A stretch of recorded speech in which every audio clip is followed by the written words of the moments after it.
Loué et remercié soit le Seigneur. Nous le croyons du fond du cœur et nous souhaitons les uns aux autres que nous le voyons. Que ce ne soit pas seulement une foi qui est morte, mais une foi qui est remplie de vie, qui voit la parole de Dieu confirmée. Nous avons écouté et lu ensemble ce qui a déjà été lu en introduction. Et chaque parole de Dieu nous va droit au cœur. Et nous nous demandons si les choses qui nous sont lues sont déjà là, si elles peuvent déjà devenir réalité dans notre vie. Voici ce qui est écrit ici dans Colossiens 3, verset 12. Ainsi donc, comme des élus de Dieu saints et bien-aimés, revêtez-vous de sentiments de compassion, de bonté, d'humilité, de douceur et de patience. Si seulement nous savions comment faire, revêtez-vous. Il semble que cela ait été laissé à toi et à moi. Revêtez-vous d'accepter, de revêtir, de nous approprier ce que Dieu nous a déjà donné en Christ. L'adresse ici, ce sont les élus. Pas les croyants en général, mais les élus. Colossiens 3, 12. Ainsi donc, comme des élus de Dieu. Les autres ne verront même pas la nécessité. Ils ont toujours raison d'eux-mêmes. Mais ici, ce sont les élus de Dieu qui sont visés. Ceux qui désignent comme saints et bien-aimés, comme aimés de Dieu, qui ont été appelés à sortir comme sanctifiés dans sa parole, comme élus avant même la fondation du monde. Devons-nous, selon Colossiens 3, verset 12, avoir de la compassion? Où la trouvons-nous? Pouvons-nous la prouver? Avons-nous de la compassion sincère et chaleureuse de tout notre cœur là où elle est nécessaire? Ou marchons-nous parfois sur des cadavres? La compassion du cœur, la bonté, l'humilité, la douceur et la patience. Une compassion qui vient du cœur. Verset 13. Supportez-vous les uns les autres et pardonnez-vous mutuellement si l'un a quelque chose à reprocher à l'autre, comme le Seigneur vous a pardonné, faites de même. Pardonnez de tout cœur, complètement, sans aucune condition préalable. De tout cœur, pardonnez comme Dieu nous a pardonné en Christ. Et il est dit ici, si quelqu'un a quelque chose à reprocher à l'autre, en fait, c'est déjà un défaut qui ne devrait pas exister. Qui sommes-nous pour reprocher quelque chose aux autres? Nous avons assez de choses à faire en nous-mêmes et autour de nous. Si quelqu'un veut encore accuser les autres, qu'il se tienne prêt à être jugé lui-même.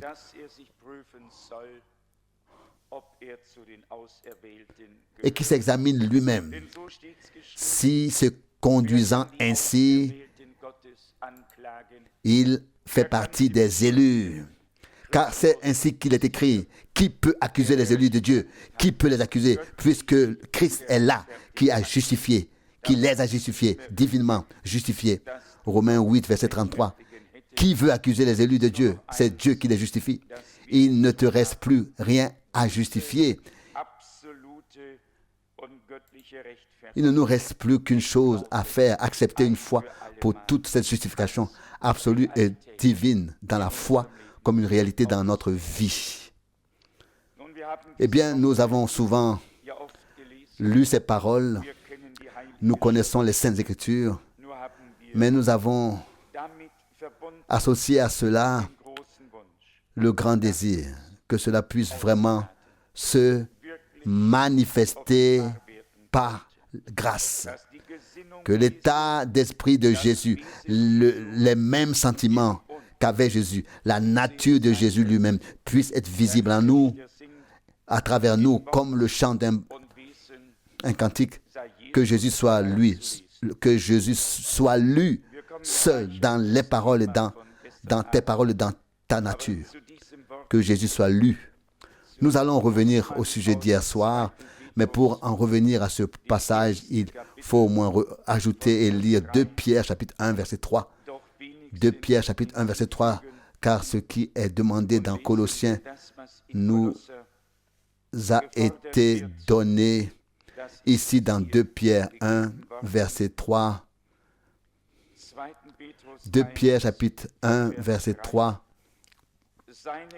Sa puissance divine nous a en effet donné tout ce qui est nécessaire à la vie et à la piété par la connaissance de celui qui nous a appelés par la gloire et la vertu qui sont les siennes. Sa puissance divine nous a en effet donné tout ce qui est nécessaire à la vie et à la piété. Mais ce don doit être reçu, accueilli, accepté, doit être déballé. Il faut voir ce que ce grand don de Dieu contient. Parfois, nous ne savons même pas à quel point nous sommes riches de ce que Dieu nous a donné par grâce. Et puis, à la fin du 4e verset de Pierre 1, verset 4, et que vous receviez une part à la nature divine. Cela nous a été donné. Et pour cela, nous avons aussi entendu la parole et l'avons reçue comme une semence divine. Et cette semence divine ne peut produire que du divin. Les semences terrestres produisent des choses terrestres. Le blé produit du blé. Ce que l'homme sème, il le récoltera. Cela s'applique au spirituel. Ici, là où la semence divine de la parole a été réellement semée et reçue, accueillie comme une promesse dans la foi, Dieu doit la tenir parole et accomplir ce qu'il a promis. 2 Pierre 1, verset 3, sa puissance divine nous a donné tout ce qui est nécessaire à la vie et à la piété. Nous a donné. Ne le fera pas, il nous l'a déjà donné, il l'a déjà fait. Mais comme je l'ai déjà dit, c'est à nous maintenant de déterminer tout ce qui nous a été donné par grâce, d'évaluer. Nous ne savons pas à quel point nous sommes riches, à quel point Dieu nous a comblés. Lisons encore quelques passages. Je voudrais commencer par Marc, chapitre 1. Hier, nous avons lu dans l'évangile de Jean, chapitre 7, et dans l'Ecclésiaste 3, que chaque chose a son temps. Nous venons d'entendre frère Gaël parler d'Israël. Là aussi, Dieu a son temps. Le temps de la dispersion était arrivé. Le temps du rassemblement est arrivé. Dieu a le temps, Dieu a l'heure. Dieu a le lieu, Dieu a le peuple. Et quand le temps sera venu, les 2 prophètes seront là pour leur transmettre la parole Les 144 000 seront là. Tout sera là. Pourquoi? Parce que Dieu l'a dit. Ce n'est qu'une question de temps. Mais nous voyons fondamentalement à travers tout que Dieu tient parole. De même, nous voyons à quel point son peuple élu est impuissant aux yeux des hommes et à ses propres yeux. Parfois désemparé, impuissant, désespéré, tous les autres n'ont aucun souci, semble-t-il. Et c'est justement ce peuple, le peuple élu, qui est dans une grande détresse, à qui ai-je dit un jour, vous êtes pourtant le peuple élu. Et il a répondu, je peux m'en passer, je voudrais que Dieu choisisse un autre peuple avec lequel il fera ce qu'il a fait avec nous. Ce sont des pensées terrestres. Ce sont les pensées de ceux qui n'avaient pas compris le plan de salut de Dieu. Mais on peut le comprendre d'un point de vue terrestre si on dit à ces gens, vous êtes le peuple élu, et qu'ils se souviennent de tout ce qui leur est arrivé, de tout ce qu'ils ont dû endurer jusqu'aux chambres à gaz. Et si quelqu'un dit alors que Dieu choisisse un autre peuple pour lui faire ce qu'il nous a fait, on peut le comprendre d'un point de vue terrestre. Mais nous, en tant qu'Église, nous n'avons pas non plus reçu la promesse d'un chemin rose. Le chemin de l'Église est le chemin du Seigneur. Quel chemin devait-il suivre? Un chemin d'humiliation, un chemin d'abaissement, un chemin de mépris, de méconnaissance, de moquerie et de raillerie. Il avait un chemin à parcourir comme nul autre sur cette terre.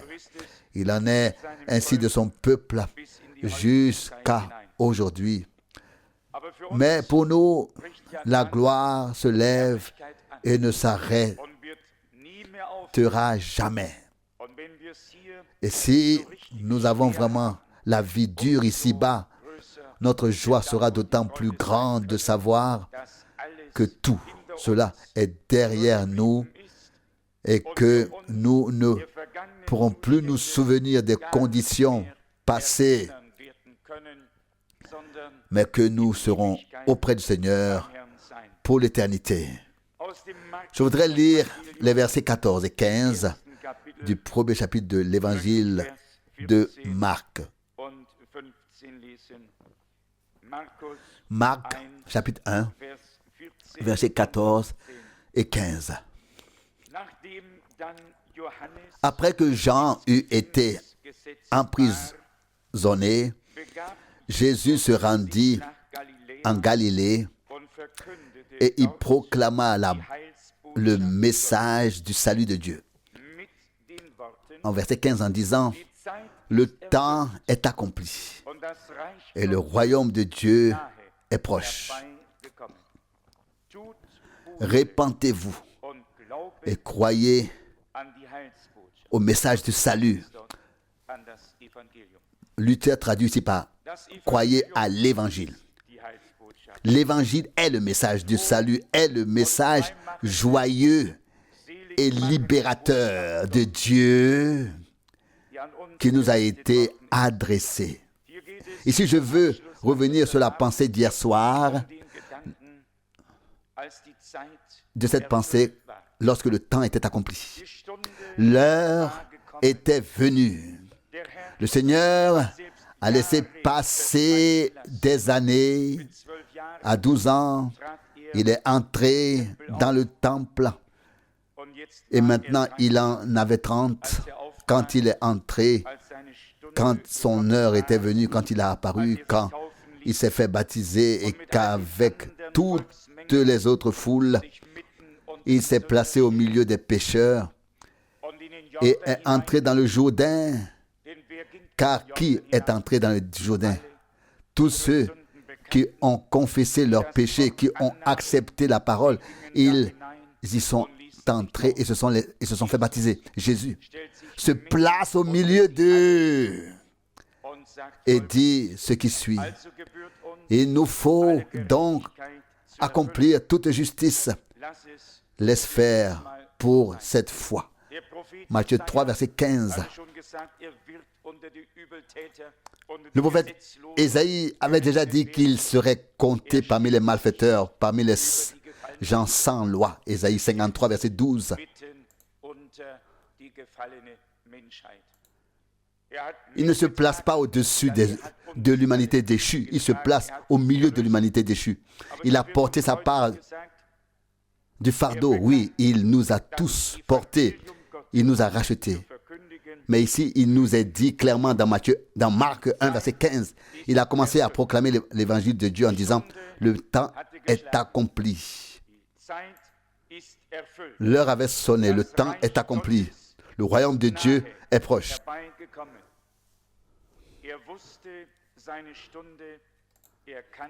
Il connaissait son heure, il connaissait son temps.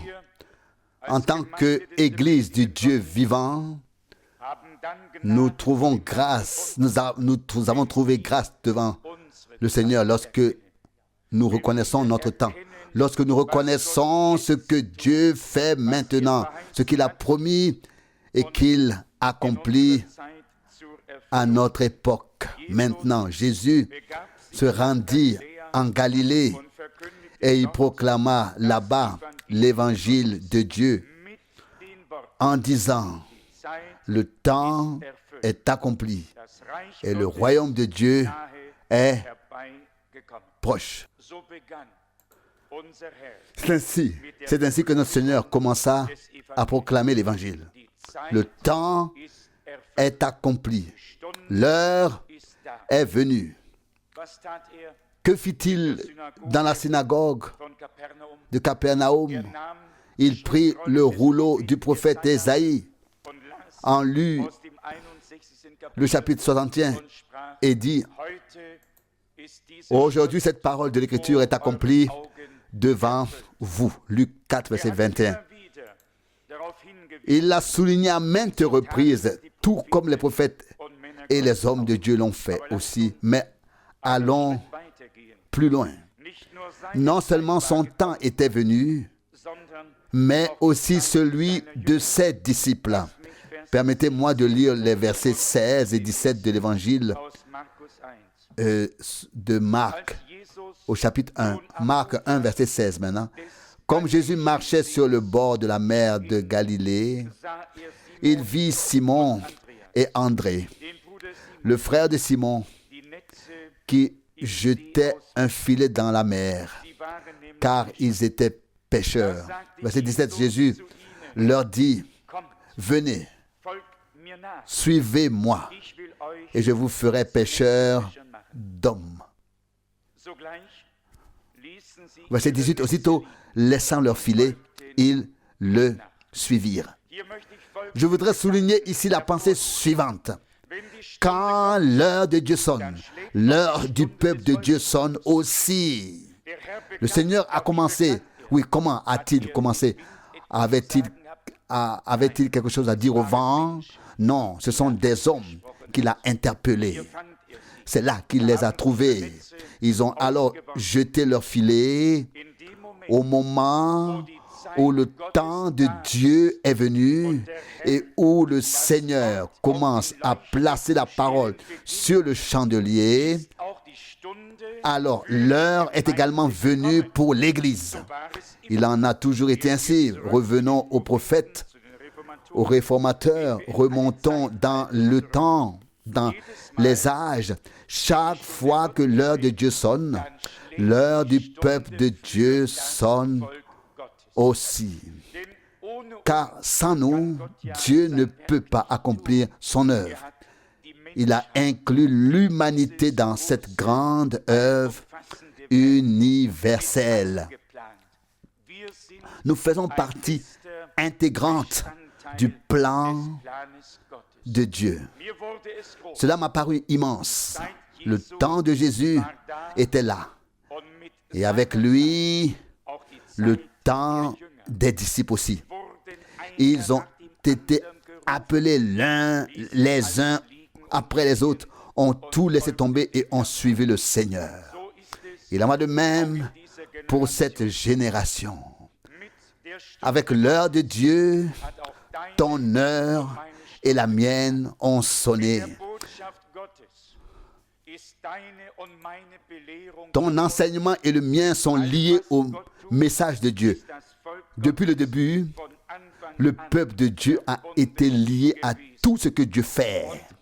Et tous ceux qui sont de Dieu ont reconnu le temps de leur visite divine et en ont tiré la bénédiction de Dieu. Lisons le chapitre 7 des Actes des Apôtres.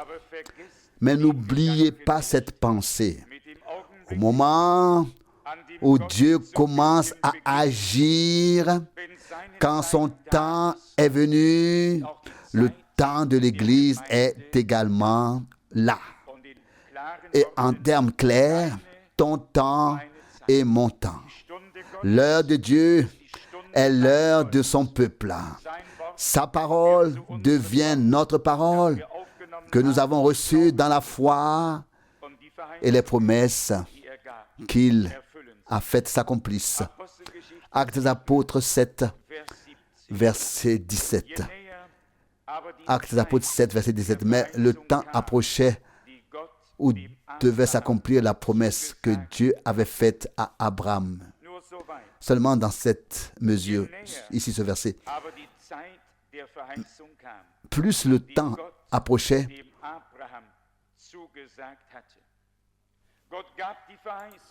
où devait s'accomplir la promesse que Dieu avait faite à Abraham. Dieu fit la promesse, mais le temps approchait où la promesse devait être accomplie. Nous en avons déjà parlé il y a des années. Dans le verset 23, nous lisons à propos de Moïse, acte 7, verset 23. Mais quand il eut atteint l'âge de 40 ans, il ressentit le désir de voir ses frères, les Israélites. Nous n'avons pas besoin de lire beaucoup ici. Un désir s'éveilla en lui. C'était l'époque de Moïse. Il avait 40 ans. Il se dit en son cœur, c'est mon tour. Je ressens cela dans mon cœur, j'y vais. Et au verset 25, nous lisons, au verset 25, il pensait que ses compatriotes comprendraient que Dieu leur apporterait le salut par sa main. Le verset 25. Mais ils ne le reconnurent pas. C'était maintenant le temps de Moïse, mais pas encore le temps de Dieu. Car 390 ans s'étaient écoulés et Dieu avait dit au bout de 400 ans, je ferai sortir ta descendance. Genèse 15, verset 13. Vous voyez, Moïse sentit dans son cœur ce mandat divin. Il était né prophète pour cette tâche et maintenant cela le travaillait, le poussait. C'était le temps de Moïse. Le temps de Dieu était 40 ans plus tard. Et quand le temps de Moïse était venu, rien ne s'est passé. Quand le temps de Dieu est venu, tout s'est passé. Dieu a commencé à parler et à agir. Actes des Apôtres, chapitre 7, verset 30 maintenant. Lorsque 40 années complètes se furent de nouveau écoulées, le Seigneur lui apparut dans le désert du mont Sinaï. Un ange dans la flamme de feu d'un buisson d'épines. Nous connaissons bien cette histoire. C'était le temps de Dieu. Ici, l'heure de Dieu. Et maintenant, l'heure de Dieu est aussi devenue l'heure de Moïse. Et l'heure de Moïse est devenue l'heure de tout le peuple de Dieu, porteur de la promesse divine. Ici, les choses s'enchaînent. Dieu envoie ses serviteurs et ses prophètes. quand ils pensent qu'ils doivent aller, sortir, partir, ils les laissent partir en voyage. Et puis, nous devons tous reconnaître que dans le royaume de Dieu, personne ne peut faire ce qu'il veut. Dans le royaume de Dieu, c'est Dieu seul qui décide. Lorsque le temps fut accompli, lorsque les années se furent écoulées, le Seigneur apparut à Moïse et l'envoya.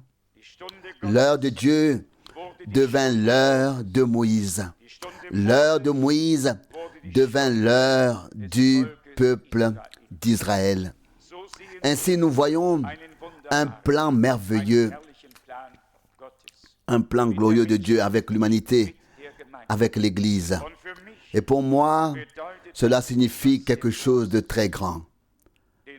Car c'est ainsi que nous le voyons aussi dans cette génération. L'heure de Dieu devait être l'heure de l'accomplissement de sa parole prophétique. Et l'heure de l'accomplissement de sa parole prophétique devait inclure l'Église en cette époque prophétique. En cet âge prophétique, elle doit être incluse, car Dieu n'agit pas sans nous, mais nous sommes concernés. Pouvez-vous dire Amen? L'heure de Dieu était l'heure de son prophète. L'heure de son prophète était l'heure de son peuple, comme les maillons d'une chaîne. Mais quand était-ce? Lorsque le temps fut accompli, lorsque les années se furent écoulées, lorsque la décision de Dieu fut prise, les événements se succédèrent et le Seigneur accomplit ce qu'il avait promis. Dans Exode chapitre 9, nous lisons ce qui suit. Exode chapitre 9, verset 5. Exode chapitre 9, verset 5. Exode chapitre 9,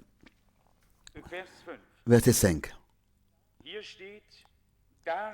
Le Seigneur fixa un temps bien précis en disant. Ici, il s'agit de la déclaration.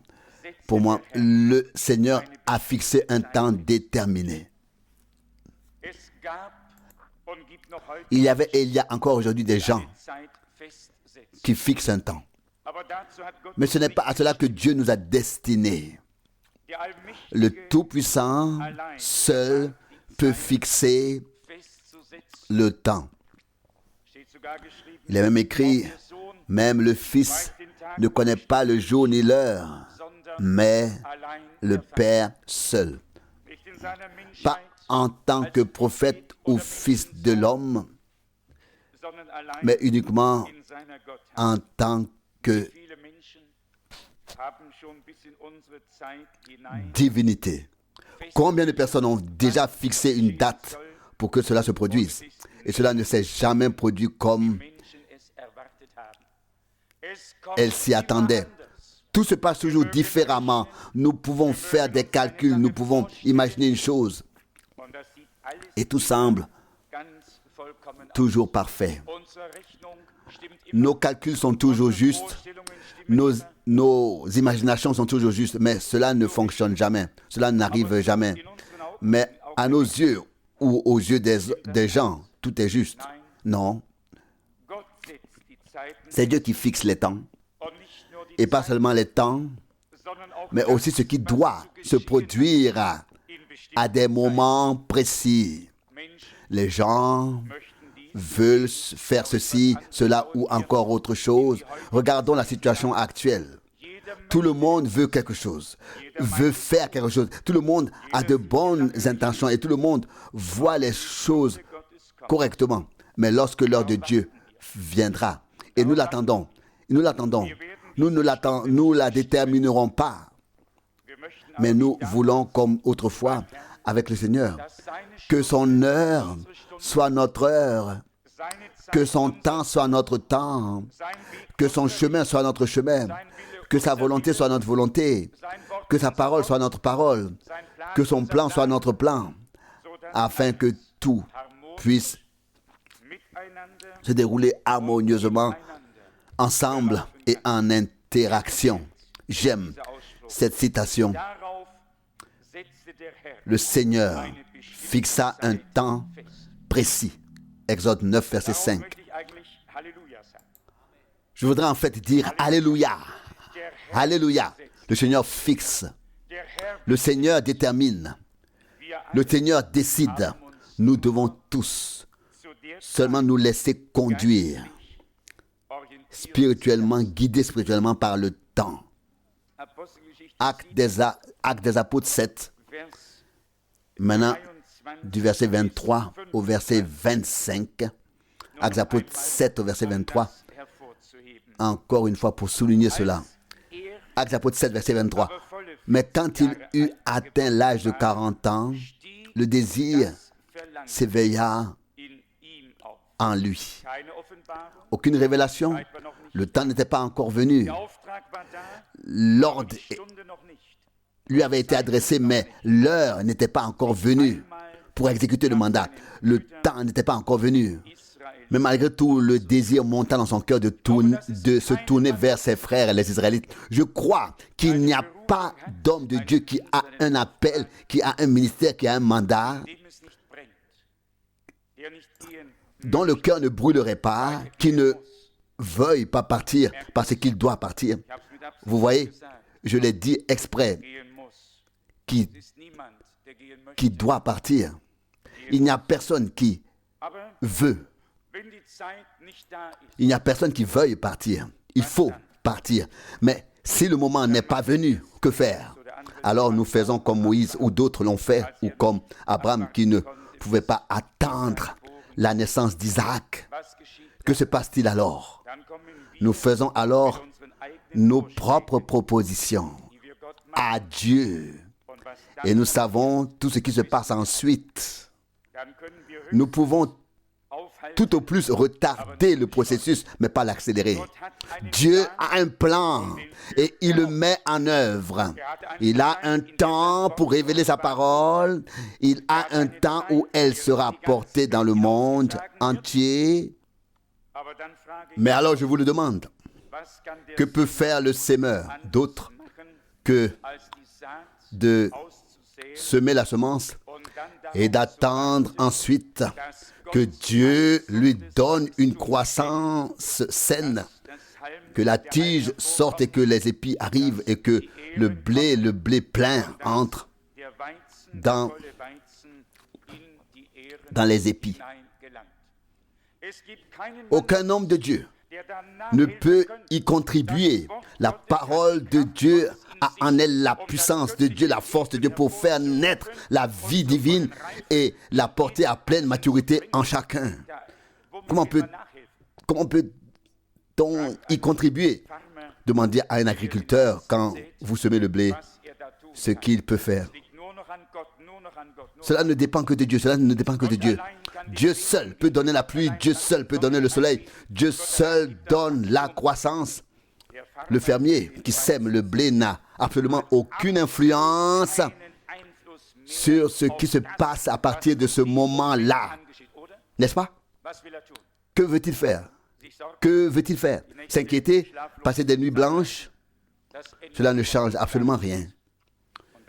Et c'est là que nous reconnaissons la toute-puissance de notre Dieu, notre dépendance à son égard. Il accorde les deux, il accorde la grâce pour qu'il y ait un ensemencement et la grâce pour qu'il y ait une récolte. Mais cette récolte, comme nous l'avons dit hier soir, est encore à venir. Elle n'est en aucun cas rentrée. Je ne laisserai personne me dire le contraire. La récolte est encore à venir. Dieu la fera rentrer. J'en suis convaincu. Il ne restera rien du tout. Non? Peut-être devrions-nous lire le passage, la parole de l'Apocalypse. Cela devrait être au chapitre 14. Apocalypse, chapitre 14, verset 17. Apocalypse chapitre 14, verset 17. Puis un autre ange sortit du temple dans le ciel, qui avait également une faucille tranchante. Mais je voulais lire le verset 15. Le verset 15. Alors un autre ange sortit du temple et cria d'une voix forte à celui qui était assis sur le nuage. Mets ta faucille et commence la moisson, car le temps de la moisson est venu. On ne peut pas moissonner quand tout est encore vert. Il faut que le temps soit venu, que le blé soit jaune, doré. Et alors, le temps sera venu. Ici aussi, nous rencontrons à nouveau l'expression « car le temps de la moisson est venu ». Qui détermine le temps? Ni toi, ni moi. C'est Dieu qui a déjà fixé le moment. Et lorsque ce moment est venu, l'ordre est donné. L'ange sort alors du temple. Ce qui est indiqué dans le ciel symbolise ce qui doit se produire sur terre. La moisson n'est pas rentrée au ciel. La moisson sera rentrée sur terre. Mais là aussi, souvenons-nous de la parole du Seigneur. Il a dit qu'il enverra d'abord ses anges pour retirer du royaume de Dieu tous les scandales, puis qu'il les regrouperait et les livrerait au feu. Matthieu 13, verset 41. N'avons-nous pas entendu cela très clairement, que le rassemblement se fait dans toutes les dénominations, dans tout? Les gens prennent leurs décisions, ne savent pas du tout comment la classer et pensent que c'est une grande affaire. D'abord, on rassemble les mauvaises herbes, l'ivraie, puis on introduit le blé. Nous aimerions peut-être voir les choses dans l'autre sens. Nous aimerions que le Seigneur ramène les siens, car nous sommes las des choses de ce monde. Il a un plan. S'il dit que l'on va d'abord ramasser et mettre en botte les mauvaises herbes, alors il en sera ainsi. Et puis un blé pur, sans mauvaises herbes, sans faux blé, sans rien, en pleine maturité, tel qu'il est entré dans le sol, sous forme de grain de blé et qu'il est mort. Tel sera le blé complet dans l'épi au moment de la moisson, parfaitement transformé, changé à l'image de Jésus-Christ, le Fils de Dieu. C'est ce que Dieu a décidé et c'est ce qu'il accomplit. Car le temps de la moisson est venu. Dieu a son temps pour tout. Nous lisons dans le prophète Jérémie cette parole bien connue au chapitre 8, au verset 7. Dieu y porte une accusation. Jérémie, chapitre 8, verset 7. Et voici ce qui est écrit, Jérémie 8, verset 7. Jérémie 8, verset 7. Même la cigogne, dans les cieux, connaît ses temps. La tourterelle, la grue et la cigogne observent le temps de leur migration. Mais mon peuple ne connaît pas les lois du Seigneur. Un terrible reproche. La nature est ordonnée. La cigogne, tous les oiseaux migrateurs, ils connaissent leur temps, ils savent quand ils doivent être ici ou là. Mais c'est contre son peuple que le Seigneur élève l'accusation. Et par l'intermédiaire du prophète Osée, il dit, mon peuple est détruit parce qu'il lui manque de la connaissance. Osée 4, verset 6. Quelle connaissance? La connaissance divine. Chacun a suffisamment de connaissances personnelles. Des livres entiers ont été écrits à ce sujet que le monde peut à peine contenir. Mais la connaissance divine, la connaissance du salut, je pense à la prédication, reconnaissez le jour et le message. Reconnaître de la part de Dieu signifie reconnaître sa parole, ses promesses et comparer les signes et le temps. Le Seigneur a agi de la même manière lorsqu'il a dû dire au peuple juif autrefois que le malheur allait s'abattre sur eux. Puis il dit, quand vous verrez Jérusalem encerclée par des armées, sachez alors que son heure est venue, que les habitants de Judée doivent fuir dans les montagnes, et ainsi de suite. Luc 21, 20 plus 21. Qu'est-ce que c'était? Il a indiqué le moment, il a donné un signe. Les gens qui l'écoutaient pouvaient s'orienter. Le temps et le signe concordaient. Ils pouvaient prendre leurs décisions parce qu'ils avaient entendu ce que le Seigneur leur disait. Et si l'historien Flavius Joseph a raison, aucun des vrais croyants n'a été laissé pour compte et n'a péri, mais tous se sont enfuis parce qu'ils ont observé et suivi la parole du Seigneur. Dieu donne une parole.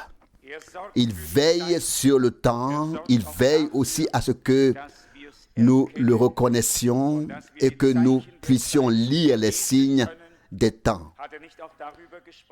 N'en a-t-il pas aussi parlé? Quand vous verrez cela, soyez attentifs car le temps est proche.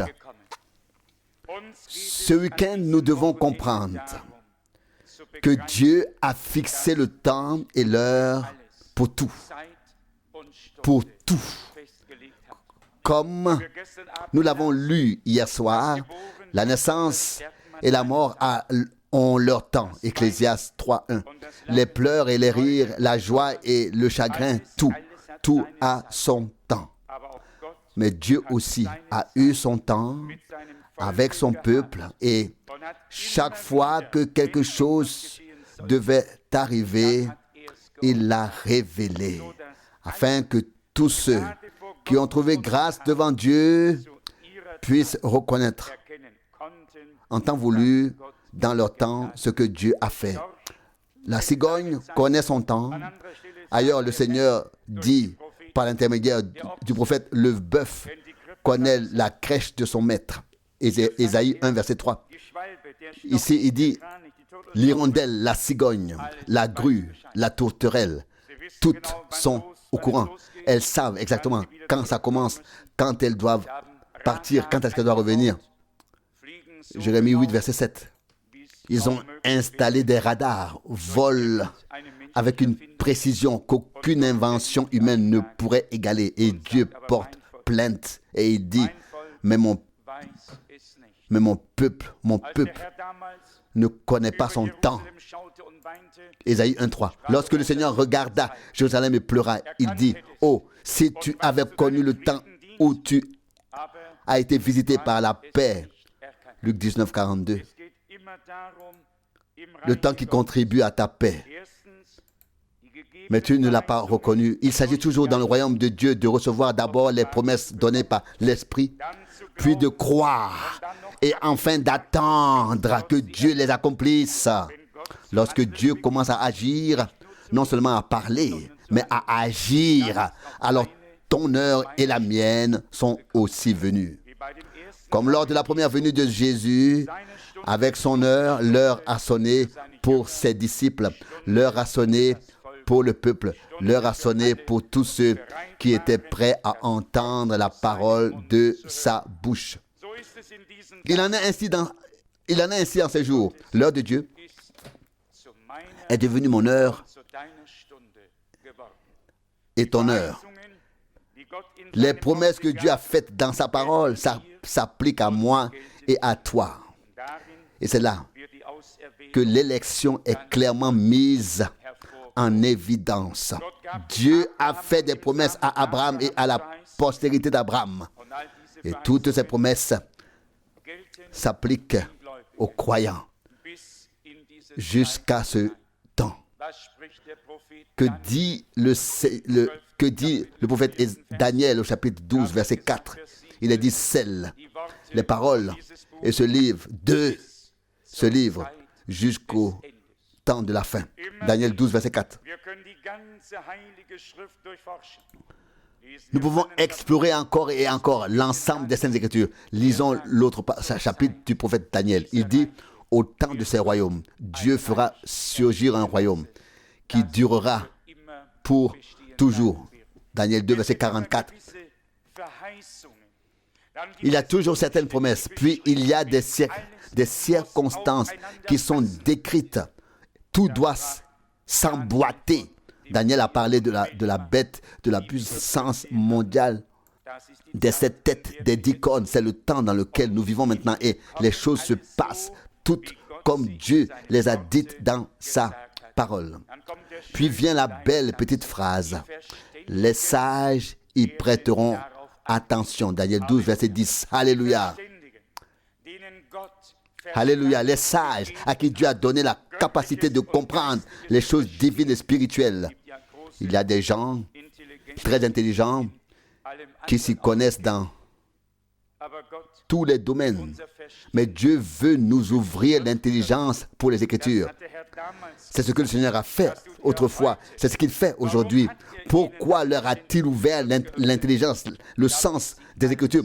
Pour qu'ils puissent tout classer dans le contexte biblique. Car leur confiance ne doit pas se limiter à une seule chose, mais s'étendre à la parole de Dieu et donc à Dieu lui-même. En Dieu lui-même, nous ne courons pas après une chose qui ne fait que se produire. Nous suivons la parole de la promesse divine. Nous avons découvert cette trace divine, ces empreintes divines. Et c'est pourquoi nous suivons ce chemin avec une certitude absolue de la foi. Et quand le Seigneur dit: je vous enverrai le prophète Élie, avant que le jour du Seigneur arrive, ce jour grand et redoutable, et le jour brûlera comme un four, à ce jour-là, les impies seront comme de la paille et ils seront brûlés comme du chaume, et ce qui restera sera de la cendre. Lorsque Dieu a dit: avant que ce jour n'arrive, je vous enverrai le prophète Élie. Malachie 4, verset 5. Cela signifie pour nous qu'il faut être attentif, écouter, car il y a là une parole de la promesse. Que s'est-il passé du temps d'Élie? Au moment de l'offrande du soir, il a construit l'autel de Dieu. Le Seigneur, il a rassemblé les 12 pierres et il a ensuite fait le sacrifice. 1 Roi 18, 31. Ainsi, Dieu a dû envoyer son serviteur en ces jours, dans l'esprit et la puissance d'Élie, pour remettre l'enseignement des 12 apôtres, la parole de Dieu sur le chandelier, pour rétablir, pour ramener toutes choses dans l'état primitif, oui, pour assigner à chacun sa place. La question est de savoir si nous sommes prêts à accepter cette assignation de place. Celui qui vient de Dieu acceptera tout avec reconnaissance.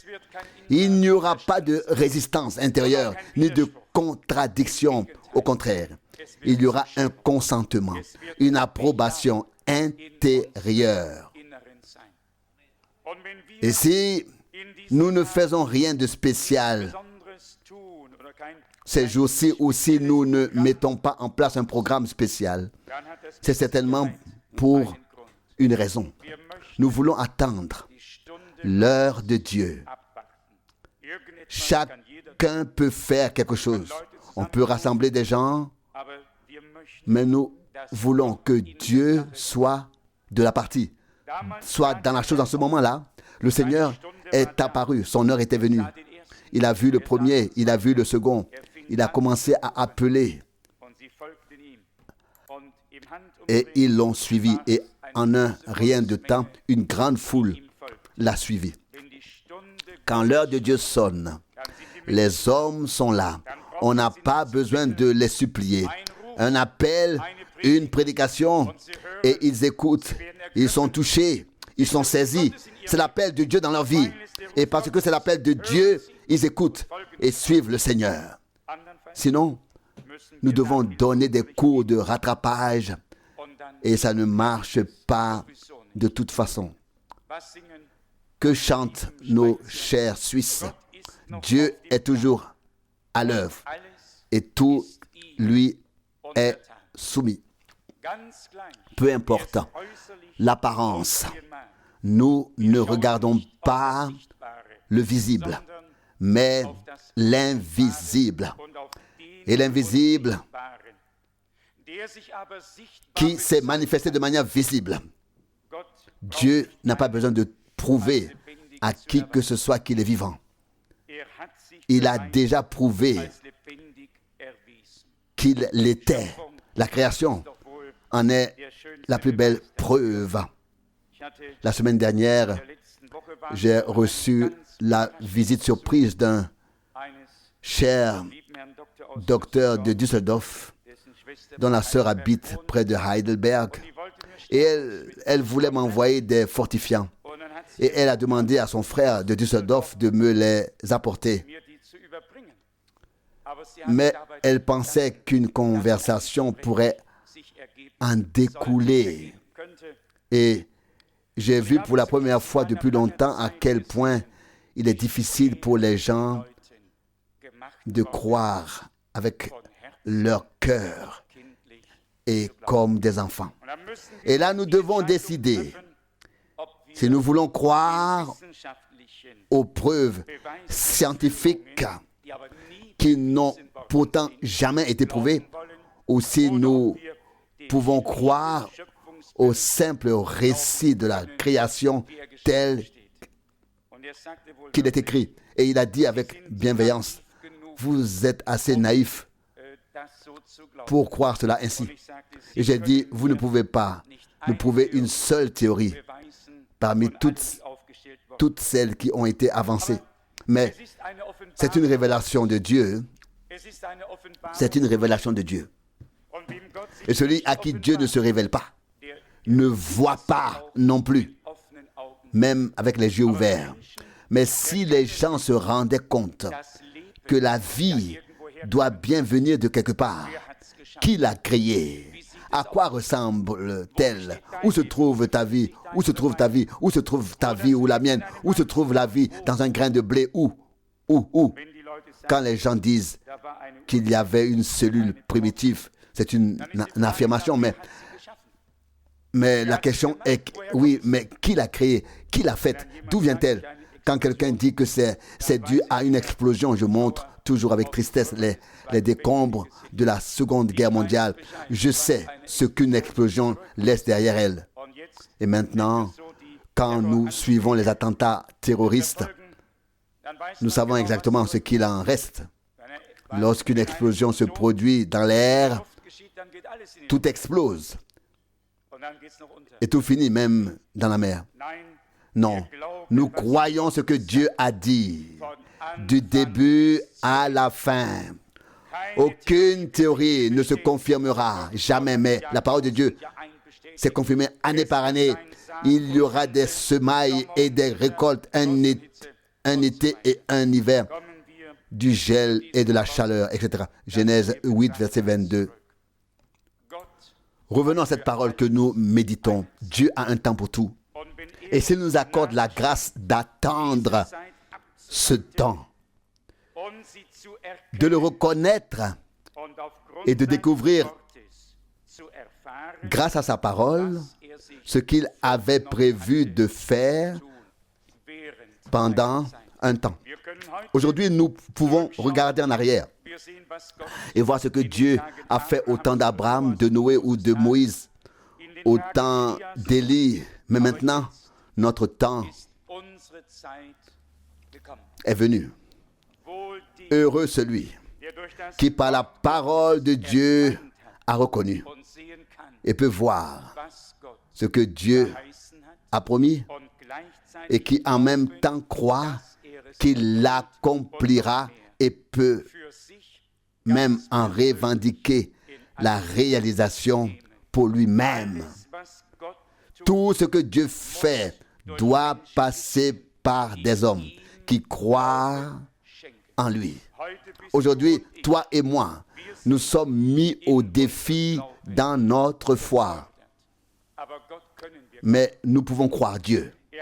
Il n'a jamais rien dit qui ne soit pas vrai. Tout ce que Dieu dit est vrai. C'est une parole éternelle qui est sortie de sa bouche.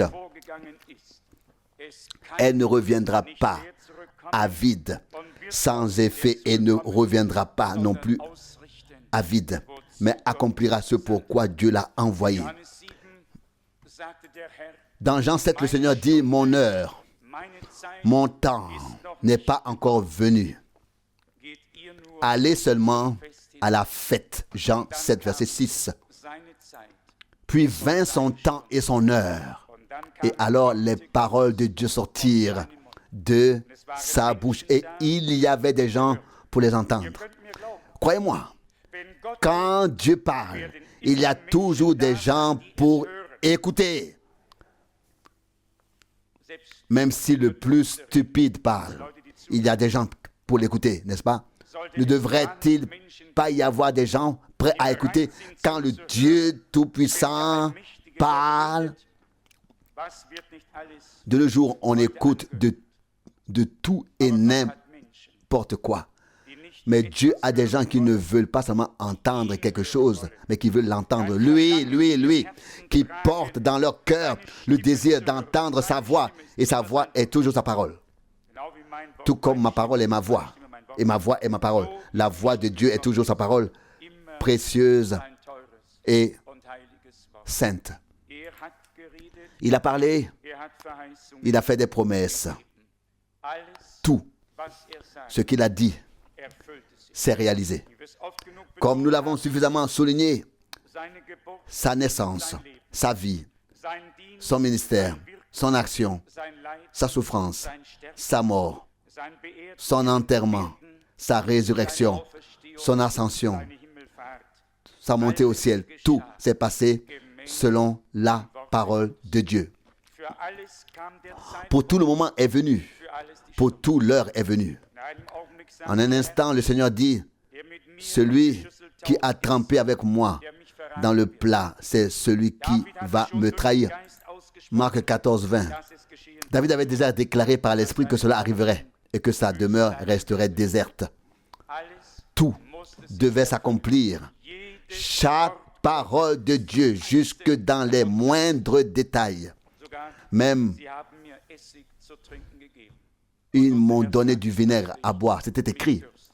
Et soudain, notre Seigneur dit, j'ai soif. Jean 19, 28. Et on a trempé l'éponge dans du vinaigre et on le lui a donné. Chaque parole s'accomplit à 100%. Dieu a promis qu'un précurseur viendrait. Soudain, une voix s'est fait entendre dans le désert. La parole s'est accomplie. L'appel a été lancé. Des gens sont venus. Ils ont entendu. Ils ont accepté. Puisque nous vivons maintenant, Dieu nous demande de croire maintenant et de croire ce qu'il nous a promis pour ce temps. La foi dans le passé ne nous sera utile dans le présent et pour l'avenir que si nous sommes prêts à croire ce que Dieu a promis pour le présent et l'avenir. Si ce n'est pas le cas, nous sommes en quelque sorte détachés de ce que Dieu a décidé de faire maintenant. Résumons. Dieu a le temps et l'heure. Dieu a le peuple. Il a la parole. Il a le temps. Il a des signes. Il a des signes. Il attire l'attention de son peuple. Et par grâce, nous pouvons entendre ce que l'Esprit dit aux églises. Nous pouvons recevoir la parole en nous et aussi sûrement que nous la recevons. Elle est une semence divine. Et cette semence divine produira, oui, doit produire le divin. Il ne peut en être autrement. Et puisque nous avons les plus grandes et les plus glorieuses promesses pour l'appel à sortir de l'Église du Seigneur, pour sa préparation, pour la transformation, pour l'enlèvement, nous avons les plus grandes et les plus puissantes promesses. Chaque chose en son temps. Le messager, le message, le porter dans le monde entier et puis ensuite l'un après l'autre arrive. Un jour, nous regarderons en arrière et nous dirons, oh mon Dieu, tu as tout fait si merveilleusement et tu nous as conduits à la gloire. Pardonne-nous notre manque de foi, notre incrédulité et parfois même notre méfiance parce que nous nous sommes tournés vers nous-mêmes. Avec l'aide de Dieu, nous voulons nous tourner vers le Seigneur. Il est le premier et le dernier. Il a fait des promesses, il les accomplit.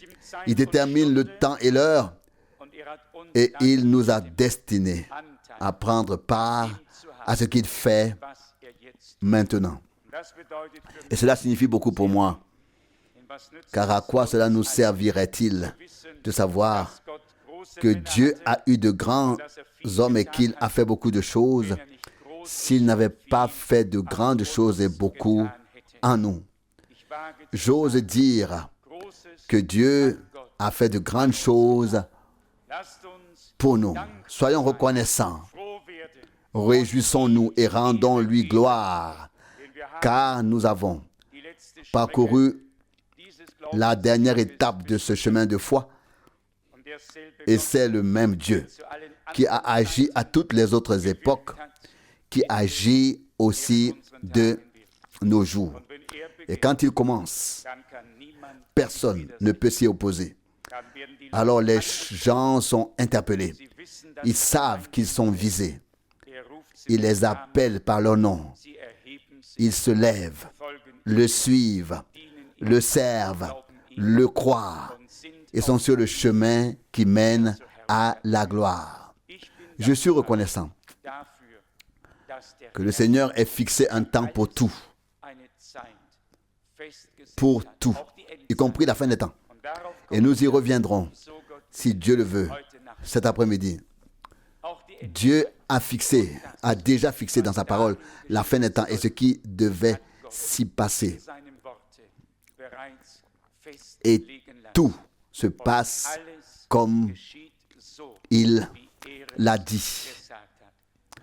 Exprimons-lui à nouveau notre confiance et disons, Seigneur, tu as conçu un plan merveilleux. Tu nous as révélé ta volonté et ta parole. Tu nous as fait connaître l'époque dans laquelle nous vivons. Et le message que tu as envoyé, ta parole sainte et révélée, Seigneur, accorde-nous maintenant la grâce d'attendre le moment où tu commenceras à agir. Cela pourrait bien naître aujourd'hui. Personne ne sait. Cela se produira soudainement comme un coup de tonnerre. Et la bénédiction de Dieu se déversera puissamment. Et alors ce ne sera plus un frère, ni un prophète, ni un homme de Dieu. Alors chacun saura que c'est la main du Seigneur, que c'est l'œuvre de notre Dieu. Et alors tout le monde ne parlera plus que du Seigneur qui se montrera merveilleux et glorieux envers son peuple. Que l'adoration lui soit rendue pour l'éternité. Amen. Levons-nous et prions. Père céleste, je te remercie de tout cœur, de tout mon cœur, pour ta parole précieuse et sainte. Seigneur, j'aimerais pouvoir exprimer tout ce que je ressens dans mon âme. Ô Dieu, tu es le Dieu vivant, le Dieu qui parle et le Dieu qui agit. Tu t'es révélé à nous comme un Dieu vivant. Alléluia. Ô Dieu fidèle, nous savons que tu as déterminé le temps et l'heure pour tout. Même pour le déroulement de toutes les choses qui doivent se produire avant ton retour. Tu connais l'ordre des choses, tu sais ce qui va se passer et comment cela va se passer. Seigneur bien-aimé, nous sommes rassemblés ici devant ta face sainte et nous te demandons de nous accorder ta grâce. La grâce d'aller de l'avant. La grâce d'attendre que tu fasses quelque chose. Ô Dieu fidèle, il est contradictoire pour la compréhension humaine d'avancer, d'aller de l'avant tout en attendant, d'avancer et d'attendre. Et pourtant, c'est vrai, nous avançons dans la foi avec toi, ô Seigneur. Et nous attendons que ce soit toi qui fasses en sorte que les choses se produisent, coup sur coup. Tout ce que ta bouche sainte a dit arrivera. Seigneur, comme tu t'es levé à l'époque et as dit le temps est accompli. Le royaume de Dieu est proche. Il en est ainsi maintenant. Nous avons longtemps prié que ton règne vienne, que ta volonté soit faite. Maintenant, nous sommes sur le point que tout puisse se réaliser. Nous te remercions, Dieu fidèle, et nous te demandons d'appeler les derniers à sortir. Appelle-les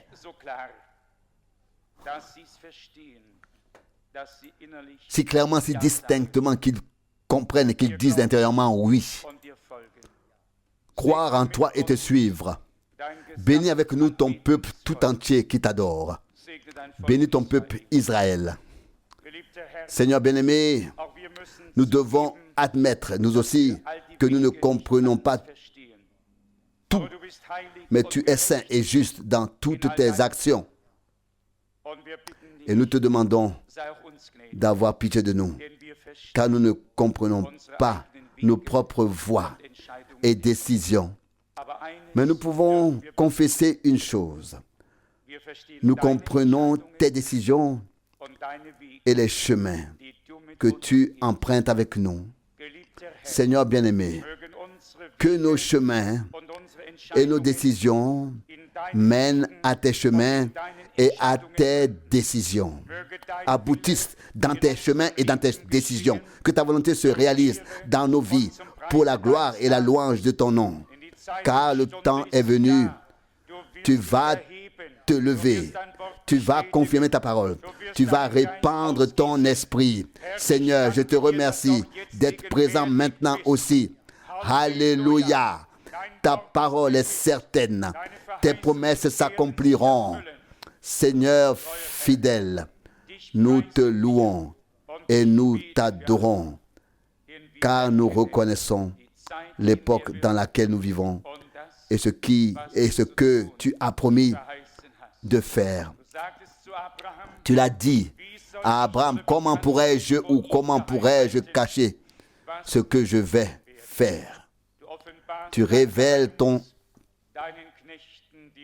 secret à tes serviteurs les prophètes.